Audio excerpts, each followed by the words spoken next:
Hello everyone, welcome to Code Shark. मेरा नाम है हिमांशु और आप देख रहे हैं lecture 9 of the series DP प्यार है। तो चलिए शुरू करते हैं।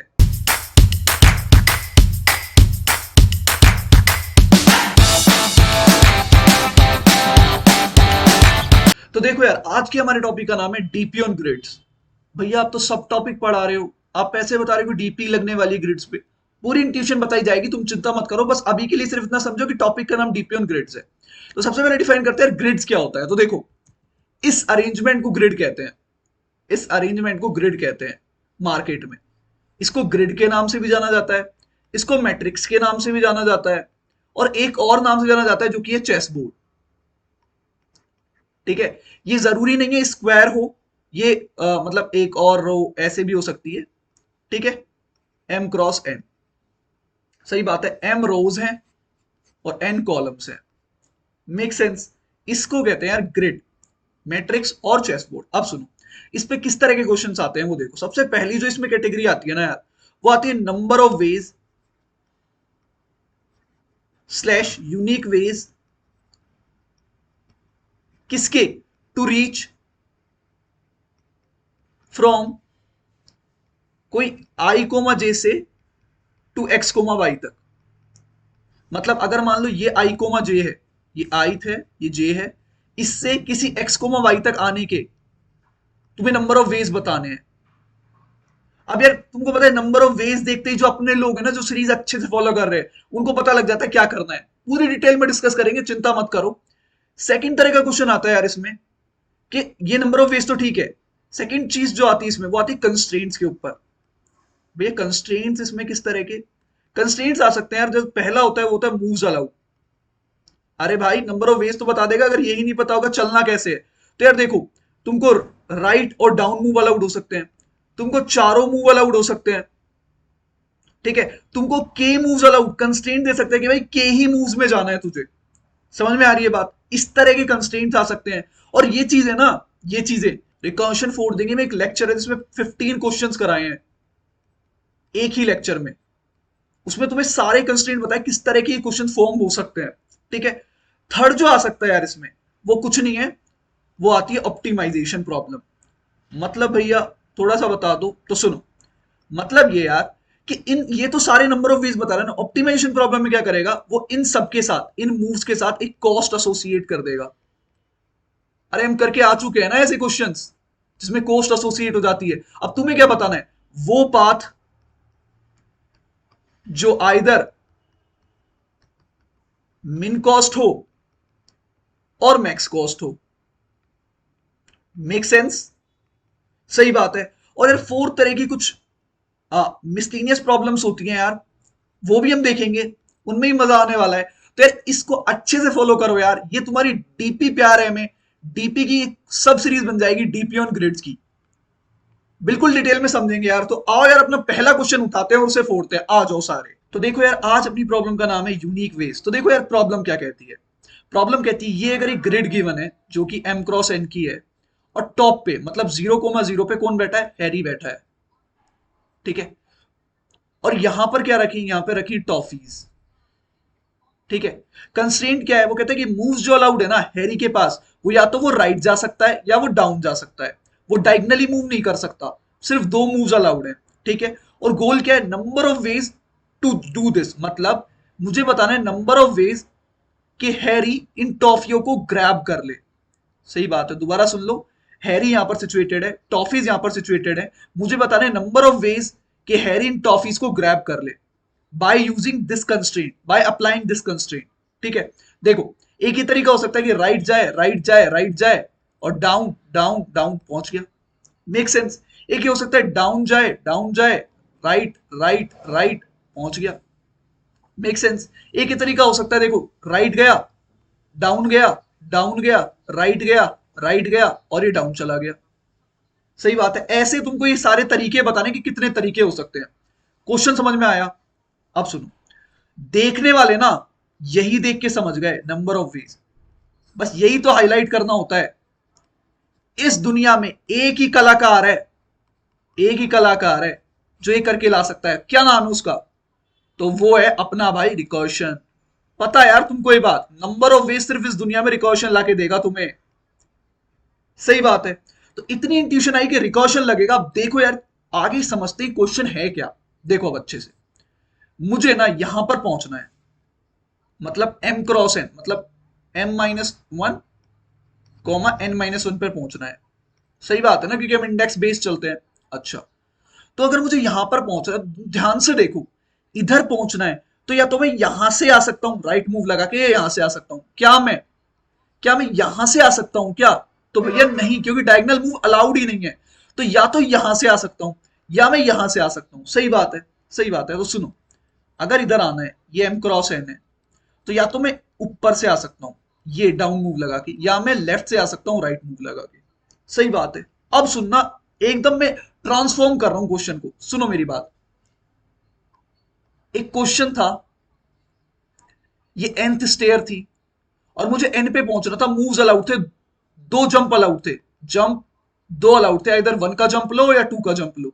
तो n पे जाने के लिए कहां से पहुंच सकता था? या तो मैं यहां से पहुंचता था या मैं यहां से पहुंचता था। तो मैं कहता क्या था, हम कहते क्या थे इस क्वेश्चन में, मतलब number of ways to reach n। इस क्वेश्चन की बात कर रहा हूं। क्या होगा? वो होगा नंबर ऑफ वेज जो मुझे n-1 तक के लगे, नंबर ऑफ वेज जो मुझे n-2 के लगे, उनको भैया ऐड कर दो, मुझे नंबर ऑफ वेज मिल जाएंगे टू रीच n। और मैं क्या बोलता था, कोई मुझे ये ला कर दे दे, कोई मुझे ये ला कर दे दे, मैं उनको ऐड करके दे दूंगा और मुझे आंसर मिल जाएगा। ये कोई कौन होता था? ये कोई होता था रिकर्शन। अब मैप करो चीजों को, मुझे यहां पर आना है, मैं सिर्फ या तो यहां से आ सकता हूं या यहां से आ सकता हूं। मुझे एन पे आना है, मैं या तो यहां से आ सकता हूं, यहां से आ सकता हूं। तो अगर मुझे कोई number of ways to reach this, n number of ways to reach this ला कर दे दे, तो क्या मैं ये निकाल सकता हूं? भैया भैया भैया, क्या कह दिया आपने? ये चीज और ये चीज क्या इक्विवेलेंट है? भैया लग तो रहा है, मतलब ये 1D है, तो ये 2D में अगर लिख दूं तो एक ही तो बात है। सही बात है। अब देखो मैं क्या लिखने वाला हूं, इसका रिकरेंस लिखने वाला हूं मैं यहां पर। देखो, मैं कह रहा हूं number of ways to reach m,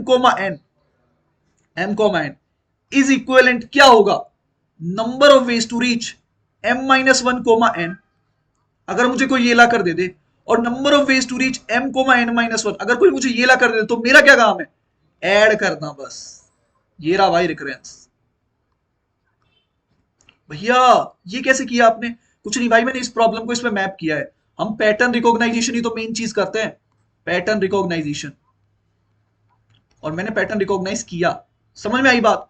तो भैया ये एक्चुअल में क्या है? एक्चुअल में देखो फिबोनाची कॉन्सेप्ट पे ही बेस्ड है भैया। बट ये फिबोनाची तो कहीं से लग ही नहीं रहा, मैंने दिखाया है तुम्हें कैसे लगा है। Make sense? तो m-1 को माइन मतलब इसके वेज ला कर दे दो, इसके वेज ला कर दे दो, इनको ऐड करूंगा, वही नंबर ऑफ वेज है m को m तक आने की। बात आई समझ में? यहां तक चीजें क्लियर हुई? सही बात है, मजा आ रहा है।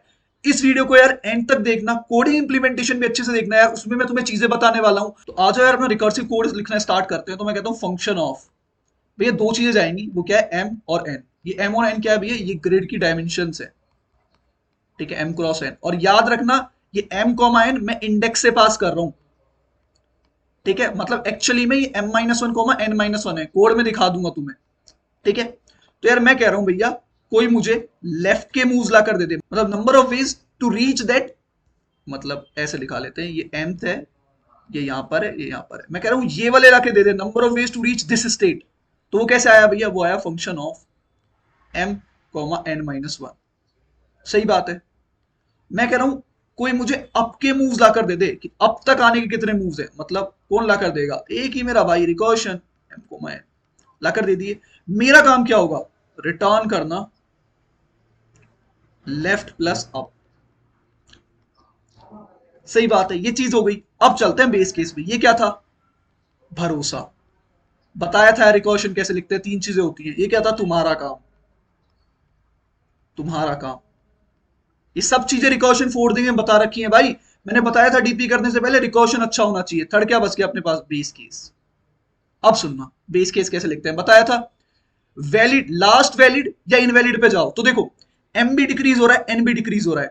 मेरी डेस्टिनेशन क्या है? मेरी डेस्टिनेशन है, उल्टा सोचो, यहां पे हूं, मुझे जीरो पे जाना है। तो मेरी डेस्टिनेशन क्या है? जब एम जीरो हो जाएगा, जब एन जीरो हो जाएगा, तो मैं पहुंच जाऊंगा।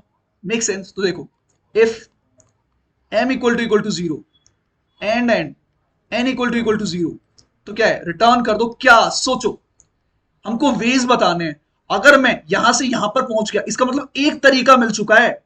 बातों को सुनो यार अच्छे से, एम्फेसाइज कर रहा हूं, एक तरीका मिल चुका है, तो भैया डायरेक्ट रिटर्न वन कर दो। एक तरीका मिल चुका है तो सही बात है, सही बात है। और सुनो, अगर मान लो, देखो, मान लो मैं यहां पर खड़ा हूं, मतलब मान लो ये मेरी ग्रिड है, अच्छे से देखना, मैं यहां पर खड़ा हूं, ठीक है, क्या ये बेस केस है? नहीं भैया, बेस केस तो नहीं है। और मान लो इसकी कॉल लग गई mn-1 की, तो मैं कहां जाऊंगा? यहां पर। ये क्या है? इनवैलिड।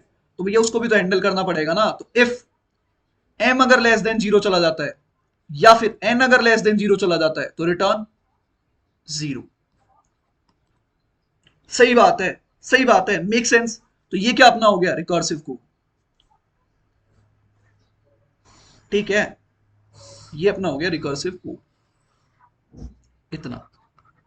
एक चीज और सुनो, अब देखो, ये दोनों चीजें ना, थोड़ा सा दिमाग से खेलूं मैं, कैसे ऑप्टिमाइज करता हूं, सुनना ध्यान से। यहां तक मुझे पता है तुमने भी लिख लिया होगा, तो सुनो इसको कैसे ऑप्टिमाइज करते हो, देखना अच्छे से। एक्चुअल में ना, गोल यहां से यहां का है ही नहीं। भैया क्या कह रहे हो? अभी तो आपने बोला कि यहां से यहां पे पहुंचना है, यहां से यहां पे पहुंचना है। मैं कह रहा हूं एक्चुअल में गोल ये है, सुनो ध्यान से, एक्चुअल में गोल ये है कि अगर मैं इससे किसी भी फर्स्ट रो के किसी भी कॉलम पे पहुंच गया, या किसी भी रो पे पहुंच गया फर्स्ट कॉलम की, तो मैं मान लूंगा कि मैं यहां पे पहुंच गया। भैया क्या कह रहे हो? नहीं आया समझ में? सुनो, अगर मैं किसी भी तरह यहां पर पहुंच गया, तो मैं ये मान सकता हूं कि मैं यहां पर पहुंच जाऊंगा। भैया कैसे? क्योंकि अप का मूव मुझे अलाउड है। भैया आप तो कहते हैं राइट और डाउन का मूव, अरे बेटा टॉप डाउन अप्रोच चल रही है ना मेरे भाई। तो अब की बार एक अप मूव अलाउड है और एक लेफ्ट मूव अलाउड है। तो अगर मैंने मान लिया कि मैं यहां पहुंच जाऊं, तो मुझे इतना पता है कि ये मूव अलाउड है अप का, तो मैं यहां पहुंच सकता हूं। Make sense? Make sense. और सुनो, अगर मैं किसी भी तरह से फर्स्ट रो पे पहुंच जाऊं, तो मुझे पता है कि लेफ्ट का मूव अलाउड है, तो भी मैं यहां पहुंच सकता हूं। तो एक्चुअल में डेस्टिनेशन क्या हो गई? एक्चुअल में डेस्टिनेशन हो गई ये पूरी। तो अगर मैं किसी भी सेल पे पहुंच जाऊं, फर्स्ट रो की या फर्स्ट कॉलम की, इसका मतलब मैं डेस्टिनेशन पे पहुंच गया। भैया इसमें क्या होगा? इसमें ये केस एलिमिनेट हो जाएगा। देखो, अब मैं इन दोनों की दोनों को ऐसे लिख सकता हूं, देखो ध्यान से। इफ अगर m इक्वल टू जीरो हो जाए, या n इक्वल टू जीरो हो जाए, तो भैया रिटर्न वन कर दो। भैया ये क्या लिख दिया आपने? समझो यार चीजों को, कुछ कुछ रॉकेट साइंस नहीं लिख दिया मैंने। बस चीजों को मैं मैप करता जा रहा हूं, एनालाइज कर रहा हूं चीजों को, और तभी लिख पा रहा हूं। और तुम्हें भी एनालाइज करना आना चाहिए। दोबारा समझो, मान लो ये ग्रिड है, ठीक है, मैं कह रहा हूं कि अगर मैं किसी भी सेल पे पहुंच गया फर्स्ट कॉलम की, या किसी भी फर्स्ट रो की, अगर मैं किसी भी सेल पे पहुंच गया फर्स्ट कॉलम की, तो मैं मान चुका हूं कि मैं डेस्टिनेशन पे पहुंच गया। क्यों? क्योंकि दो मूव्स अलाउड है। तो अगर मैं यहां पहुंच गया, तो मुझे पता है कि मैं ये मूव लगा के यहां पर आ सकता हूं। अगर मैं यहां पर आ गया, तो मैं ये मूव लगा के यहां पर आ सकता हूं। Make sense? तो इसलिए ये दोनों की दोनों बेस केस इसमें सिमट गए। वे कैसे सिमट गए? देखो, अगर मैं यहां पर आया, तो मैं इधर की कॉल ही नहीं मारूंगा। क्यों? क्योंकि मैं फर्स्ट कॉलम पे आ चुका हूं, तो ये बेस के सेट हो जाएगा। अगर मैं यहां पर आया, तो मैं इधर की कॉल ही नहीं मारूंगा, ऊपर की m-1 की, तो ये बेस केस हिट हो जाएगा। क्योंकि आई बात समझ में? आई बात समझ में? अब आगे चलते हैं और फील लेते हैं डीपी की। तो आओ यार, इसका रिकर्शन ट्री बनाते हैं और फील लेते हैं आगे की। फिर मैं तुम्हें ट्रिक बताऊंगा कि डायरेक्ट कैसे सोचते हैं। तो देखो, मान लो यहां पर अपना हैरी खड़ा है, और ये मेरी गोल स्टेट है, और मुझे यहां से यहां पर पहुंचने नंबर ऑफ वेज बताने हैं। तो मतलब मेरा जो फंक्शन है वो अब हो जाएगा 2,2 तक जाना है, ठीक है। तो मैं कहूंगा दो कॉल्स लग रही हैं भैया, लेफ्ट और अप की। तो सबसे पहले कॉल लगी फंक्शन ऑफ, लेफ्ट की कॉल लगी, मतलब 2,1 की कॉल लगी, और फंक्शन ऑफ 1,2 की कॉल लगी। Make sense? मतलब एक यहां से, एक यहां से। सही बात है। अब आगे चलते हैं।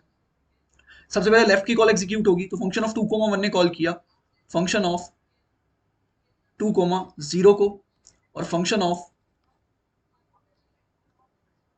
1,1 को। सही बात है, सही बात है। अच्छा, ये क्या है? 2,0। तो देखो, n मेरा हो गया 0, तो रिटर्न 1। तो भैया यहां से तो कर दो रिटर्न 1। मैंने बताया था हमेशा रिकर्शन कॉल उल्टे हार्ट की शेप में चलती है। देखो, ये एग्जीक्यूट हुई, ये ऊपर गई, मतलब ये एग्जीक्यूट हुई, इसने 1 रिटर्न करा, अब ये नीचे जाएगी, तो ये नीचे गई। 1,1 क्या ये बेस केस है? नहीं। तो इसने आगे कॉल मारी फंक्शन ऑफ 0,1 और फंक्शन ऑफ 1,0।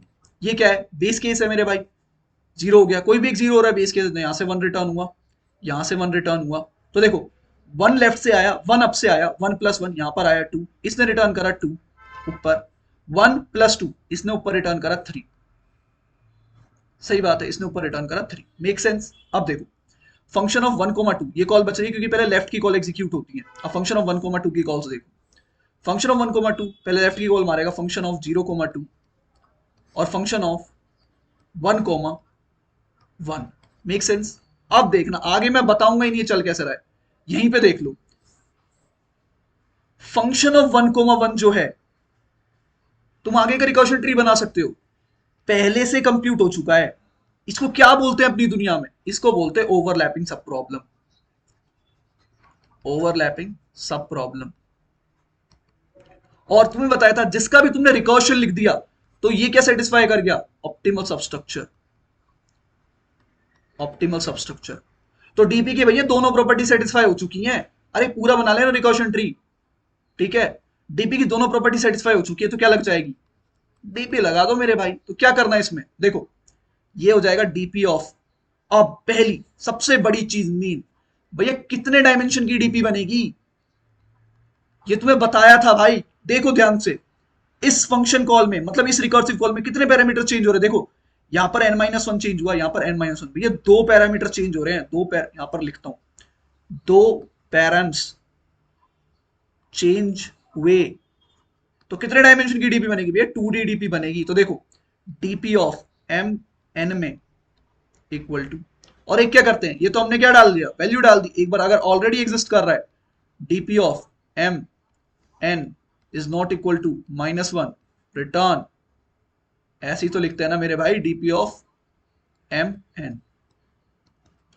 Make sense? समझ में आई कैसे डीपी लगी है? अच्छा भैया आपने बताया जब ट्रिक बताओगे ऐसे, भाई हर एक क्वेश्चन में तू ऐसे रिकर्सिव ट्री बना के थोड़ी देखेगा पूरा, नहीं। सुनो देखो कैसे करते हैं, इसको इरेज करते हैं। आई होप तुम्हें चीजें समझ में आ गई होंगी। रिकर्शन ट्री पूरा बनाना है मेरे भाई, ठीक है। मैं ऐसे नहीं करता।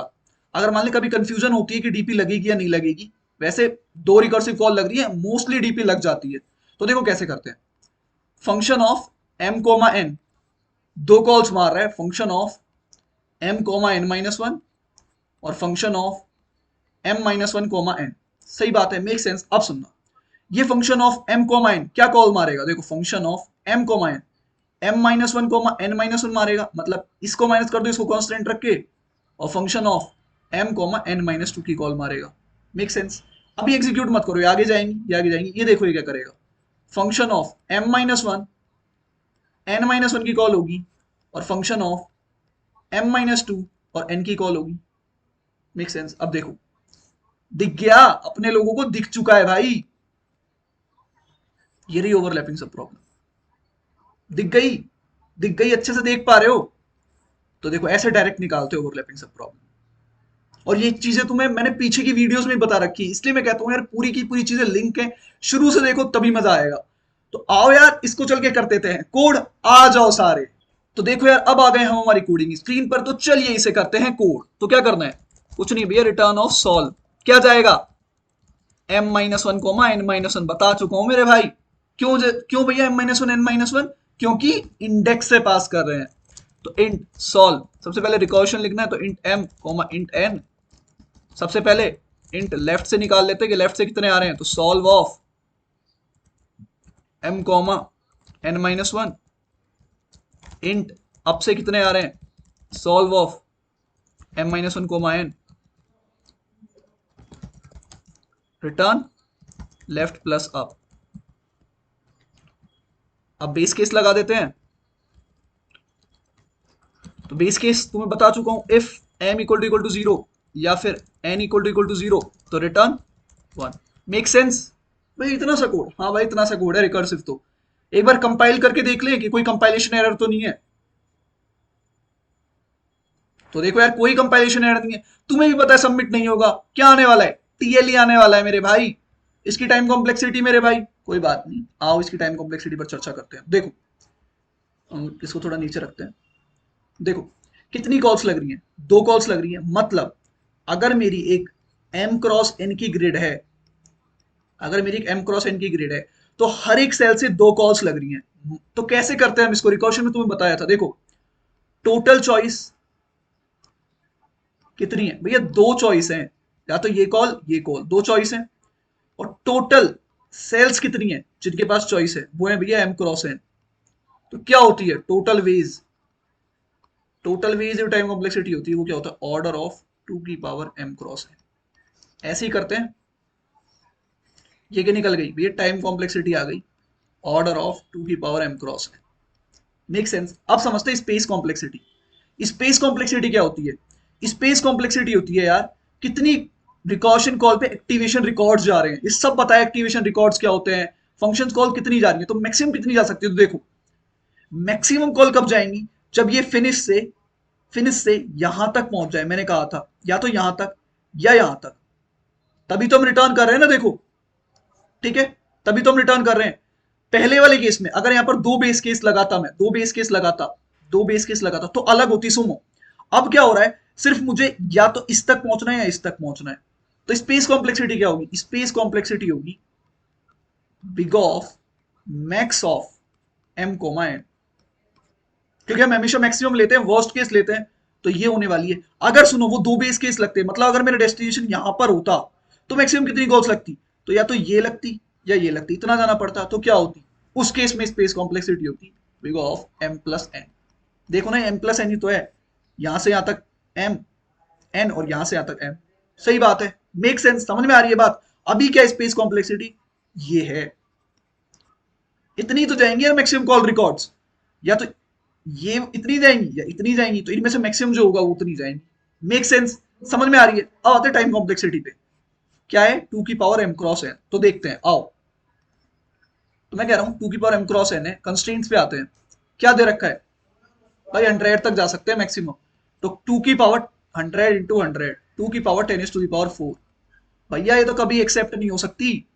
तो क्या दे देगा? टीएलई दे देगा। आओ, तो पता है तुम्हें टीएलई आएगा, तब टीएलई आ जाए तो कोई दिक्कत नहीं है। तो क्या आ गया? हमारा प्यारा सबका प्यारा टीएलई। तुम्हें पता था टीएलई आ गया, तब टीएलई आया तो कोई दिक्कत नहीं है। तो अब क्या करना है? इसे ऑप्टिमाइज। ऑप्टिमाइज मतलब भैया अभी तो पढ़ गया है, रिकॉर्शन प्लस, दोबारा क्यों बता रहा हूं ये चीजें? ताकि तुम्हारे माइंड में फीड हो जाए। रिकॉर्शन प्लस ऑप्टिमाइजेशन को ही तो डीपी कहते हैं।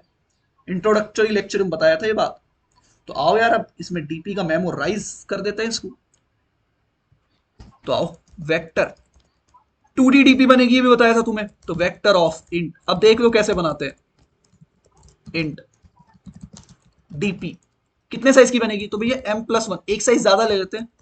वेक्टर ऑफ इंट, ये क्या कर रहे हो भैया? इनिशियलाइजेशन ऐसे करते हैं, कॉमा -1। देखो ये पहली मतलब रोज का साइज दिया मैंने, ऐसा समझ लो। ये कॉलम का साइज दिया और सबको भैया -1 से इनिशियलाइज कर दो। Make sense? तो यहां पर भैया पास कर दो, कॉमा डीपी। भैया इसको कर लेते हैं कॉपी, क्योंकि नीचे लिखने वाले हैं।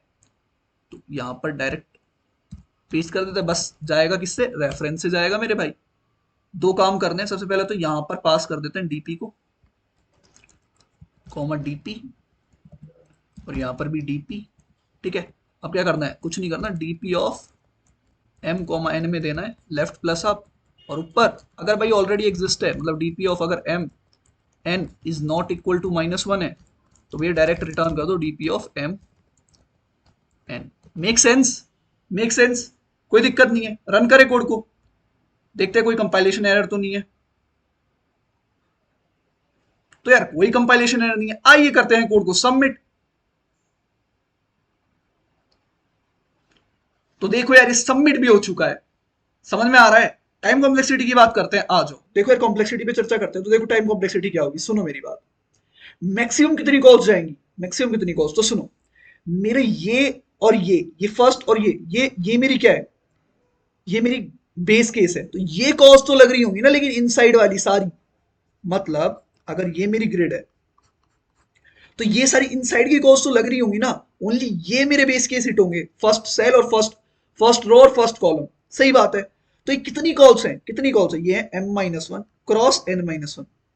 सही बात है। टाइम कॉम्प्लेक्सिटी क्या हो गई? Big of m-1 cross n-1। Make sense? Make sense? कोई दिक्कत नहीं है। स्पेस कॉम्प्लेक्सिटी सोचो, स्पेस कॉम्प्लेक्सिटी एक्टिवेशन रिकॉर्ड्स कितने जाएंगे मैक्सिमम, तो मैं तुम्हें बता चुका हूं, order of maximum of M comma N जाएंगे। ये क्या है, ये है स्टैक स्पेस की स्टैक स्पेस, ठीक है, plus order of M N मतलब एम क्रॉस एन, ये किसकी है, ये इस डीपी एरे की। समझ में आई टाइम कॉम्प्लेक्सिटी और स्पेस कॉम्प्लेक्सिटी। इस टाइम कॉम्प्लेक्सिटी को यार M minus one N minus one की जगह ऐसे भी लिख सकते हैं, M cross N direct, minus one एक ही तो हो रहा है ना, तो बिग ऑफ ले रखा है तो कोई दिक्कत नहीं है। सही बात है, समझ में आई। तो देखो यार, ये अपना मेमोराइज कोड था, मेमोराइज जिसे हमने किया है, सही बात है। इसको किसमें कन्वर्ट करना है, इसको कन्वर्ट करना है टेबुलेशन में।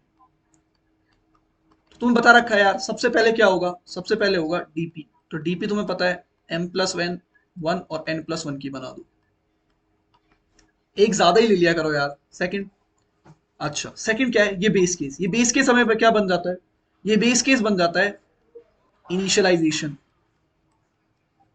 हालांकि तुम लूप के अंदर भी इनिशियलाइज कर सकते हो, पर बाहर कर लोगे तो ठीक रहता है, इनिशियलाइजेशन ऑफ आर डीपी, ठीक है। तो कर देते हैं यार इनिशियलाइज। तो देखो, अगर एम जीरो है, एन जीरो है तो वन, इसका मतलब अगर मेरा ये डीपी है तो भैया इस सब जगह वन डाल दो, one one one one one one, मतलब फर्स्ट कॉलम फर्स्ट रो, यही तो बात है ना। तो एक फोर लूप लगाओ, i equal to zero, i less than m, i plus plus DP of i less than n, sorry सबसे पहले रो को कर देते हैं। तो zero comma i equal to one, similarly ऐसे एक फोर लूप लगाएंगे, i equal to zero, i less than m, i plus plus DP of i of zero equal to one. ये हो गया खत्म, इनिशियलाइजेशन हो गया। अब क्या करना है, अब इस लॉजिक को लूप में लिखना है। कैसे लिखते हैं भैया, इन सबको भरना है, किसको, टेबल को भरना है। तो इनको तो भर चुका हूं ना, फर्स्ट रो और फर्स्ट कॉलम को, तो अगला लूप कहां से लगेगा, थर्ड है लूप, थर्ड है convert this logic for, I equal to कहां से, वन से, मेरे भाई जीरो तो भर चुका हूं, आई लेस देन एम तक, i plus plus, similarly for, j equal to one से जे लेस देन एन तक, जे प्लस प्लस। क्या करना है, क्या करना है, कुछ नहीं करना है भैया, लेफ्ट जो होगा वो होगा क्या है, एम को माइनस वन, मतलब DP of i j minus one, और जो राइट होगा अप होगा वो होगा DP of i minus one j. सही बात है, ये लिया और कुछ नहीं, बस फिर डीपी में डाल दो, आई जे में लेफ्ट प्लस अप डाल दो, ठीक है। ये खत्म हो गया अपना लूप, ये खत्म हो गया अपना लूप। लास्ट में रिटर्न क्या करना है, रिटर्न, देखो आंसर कहां मिलेगा, अब सुनना, आंसर मिलेगा यहां पर।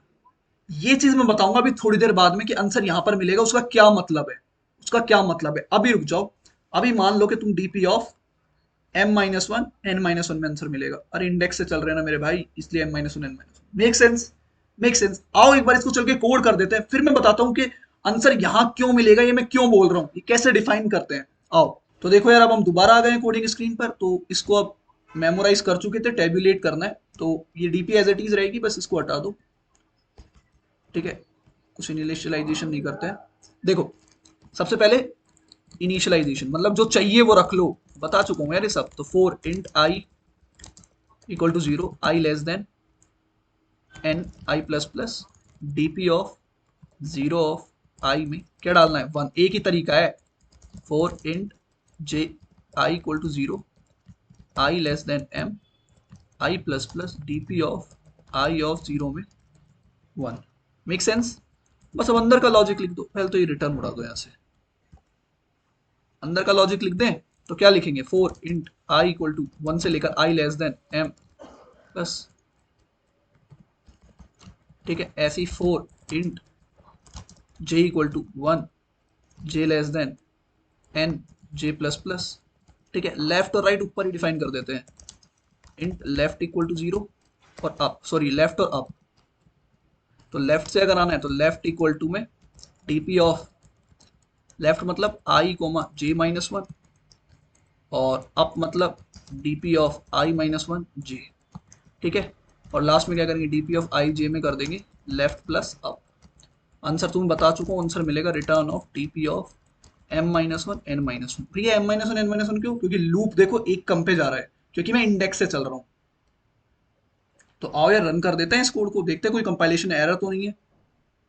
सॉल्व फंक्शन यूज ही नहीं हो रहा है, तो इसको कमेंट भी कर दो। तो कोई कंपाइलेशन नहीं है, आइए करते हैं इस कोड को सबमिट। तो देखो यार ये भी सबमिट हो चुका है। तो देखो यार, सबसे पहले तुम्हें बताया था कि जो चाहिए वो रख लो, तो इसको वन वन तरीके हैं।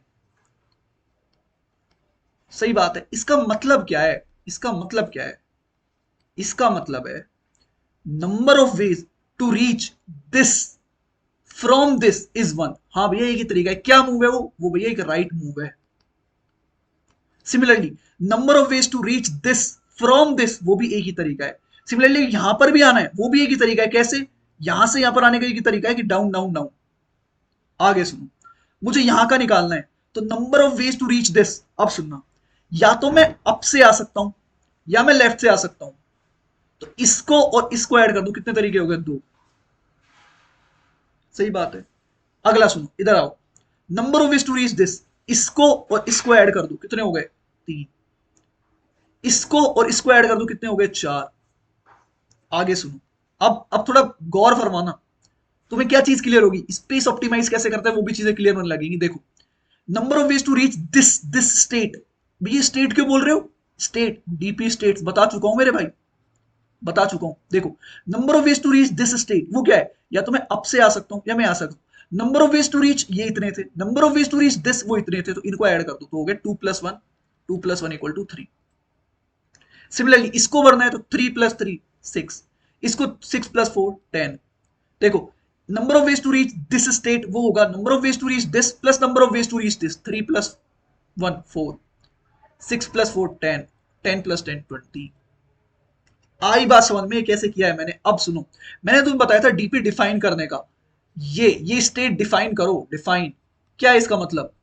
Number of ways to reach, क्या ये? 2,3 फ्रॉम 0,0। ये रखा है इसमें, ये रखा है इसमें। अगर तुमसे अब कोई ये पूछ ले कि number of ways to reach 2,2, तो तुम डायरेक्ट बता सकते हो 6 है। क्यों? क्योंकि तुम्हारी टेबल में वो वैल्यू रखी है, टेबल में वो वैल्यू रखी है, वो वैल्यू रखी है। सही बात है, मेक सेंस। अब सुनना ध्यान से एक और चीज। देखो, जब मैंने 6 निकाला तो मैंने एक्चुअल में क्या करा? मैंने इसको और इसको ऐड किया। क्या मुझे इस सेल की नीड थी? क्या भैया नहीं। क्या मुझे इस सेल की नीड थी? क्या भैया नहीं।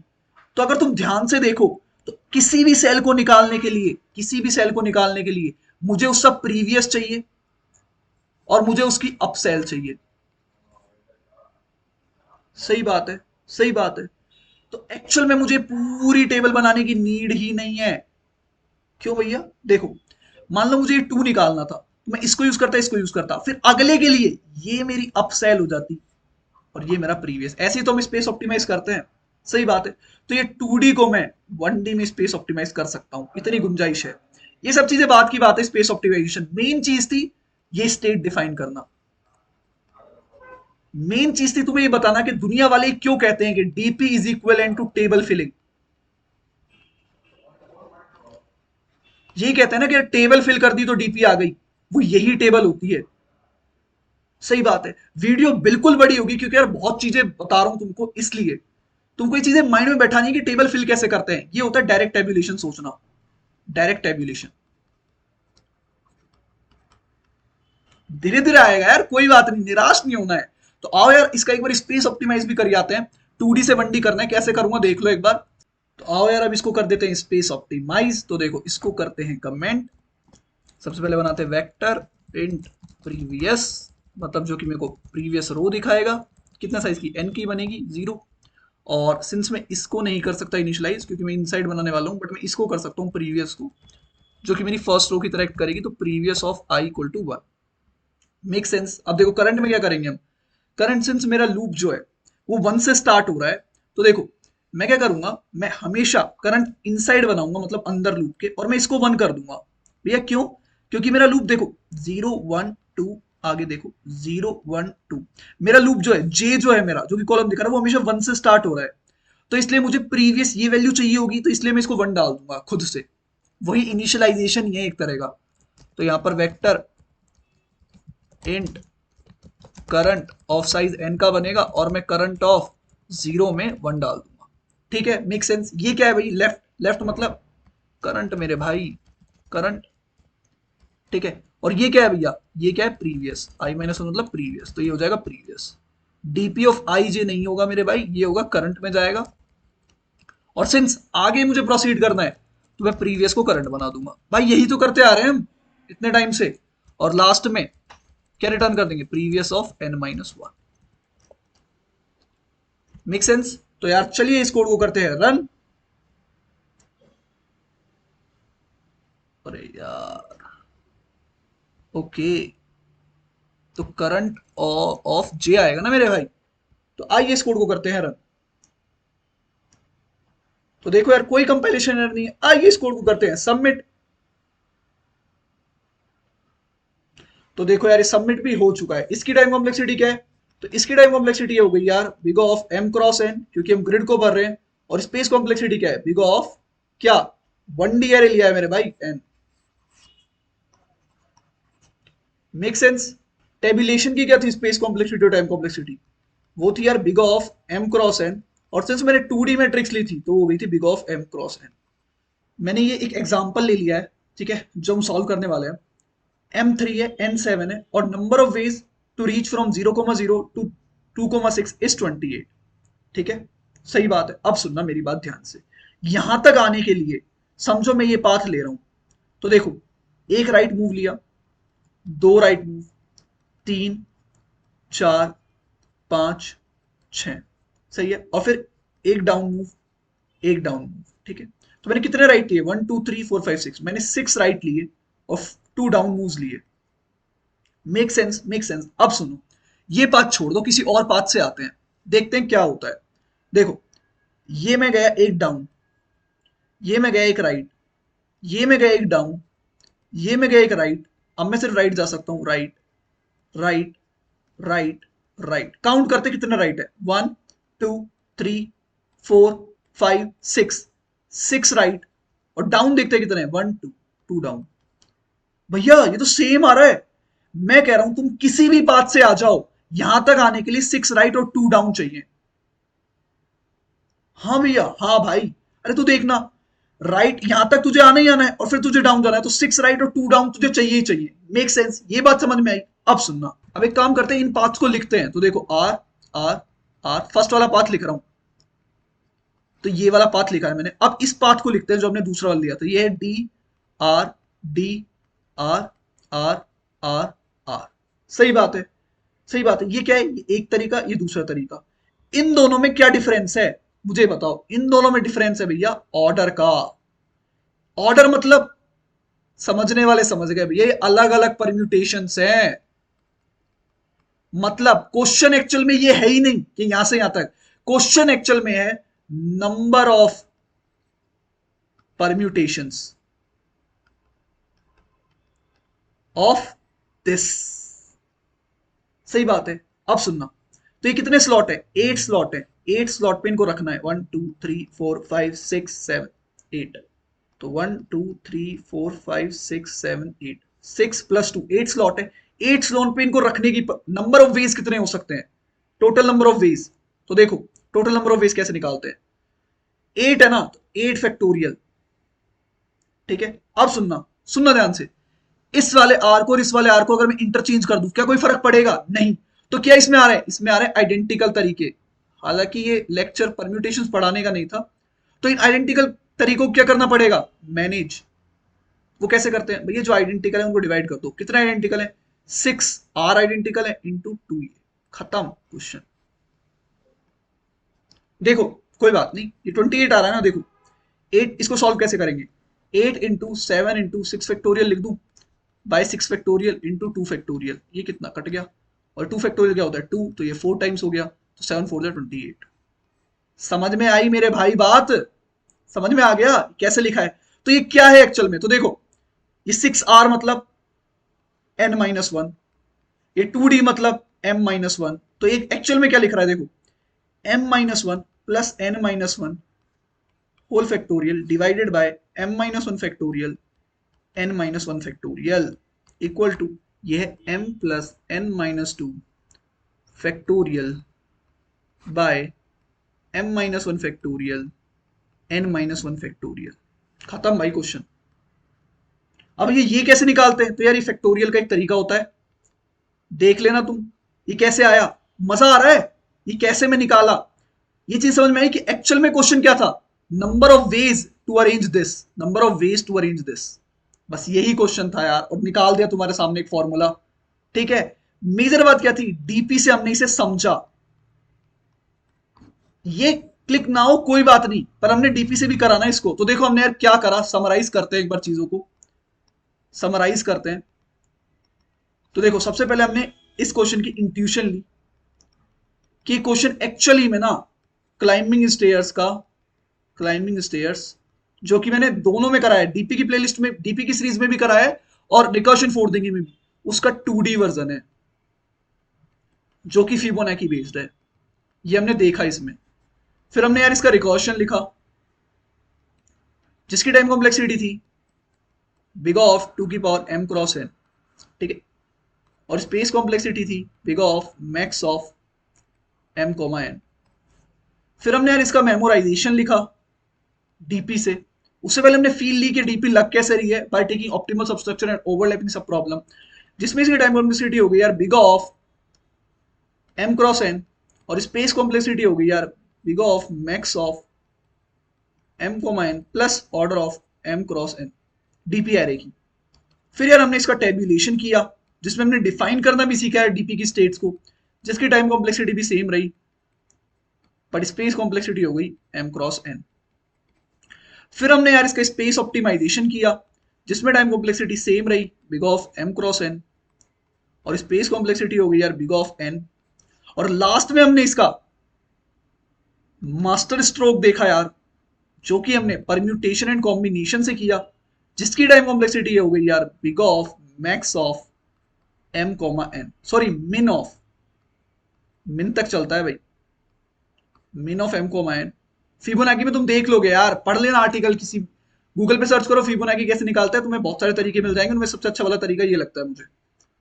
और स्पेस कॉम्प्लेक्सिटी यार बिग ऑफ 1, कांस्टेंट है, स्पेस तो यूज ही नहीं करा, और यही तो बता रहा था तुम्हें।